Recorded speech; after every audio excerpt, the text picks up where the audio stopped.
భారత్ పాకిస్తాన్ మధ్య యుద్ధ విరమణ శాంతి చర్చలకు స్వాగతం పలుకుతా ఉన్నాం. ఇది ఒక విధంగా ఎప్పుడైనా యుద్ధం అనేది మానవాళికి వ్యతిరేకమైంది. అంటే టెర్రరిస్టులు ఇంకా ప్రమాదకారి. అందరూ టెర్రరిస్టులను అంతం చేయడానికి కావాల్సిన ఏర్పాటు చేయాల్సిందే.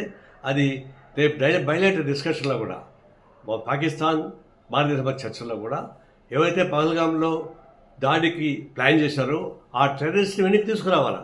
ఎందుకంటే గతంలో బాంబేలో హోటల్ పైన దాడి చేసిన టెర్రరిస్ట్ వెనక్కి తీసుకొచ్చారు కదా, అదే పద్ధతుల్లో వీళ్ళని కూడా టెర్రరిస్ట్ కూడా వెనక్కి తీసుకోవాల్సిన అవసరం ఉంది.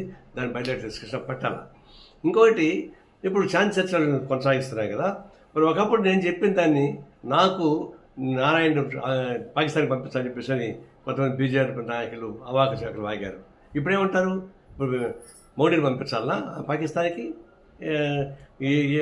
అనేక మందిని చనిపోయారు, 26 మంది చనిపోయారు, ముఖ్యపక్షాన్ని పెళ్లి చేయడం సరిపోయింది. అంత బాధపడిన వాళ్ళకంతా కాంపన్సేషన్ ఎవరు ఇస్తారు? వాటిపైన ఎవరు బాధ్యత ఇస్తారు? మరి అవన్నీ లేకుండా ఎందుకు సీజ్ ఫైర్ అయ్యారు? ఎందుకు పీఓకి ఎందుకు ఆక్రమించుకోవడం రిసీవ్ చేశారు? ఇవన్నీ చూసినప్పుడు మీరు ట్యాక్టిఫుల్గా భారతదేశం అడ్డం పెట్టుకొని చేసే వ్యాపారం తప్పకుండా నాకేం కనపడలేదు. సిన్సియర్గా మేము టెర్రరిస్ట్ మీద దాడి చేయమని గట్టిగా చెప్పిన దానికి మమ్మల్ని అపార్థం చేసుకుంటారా? నేను తీవ్రంగా నిరసిస్తా ఉన్నాం. ఈ శాంతి చర్చను స్వాగతిస్తా ఉన్నాం.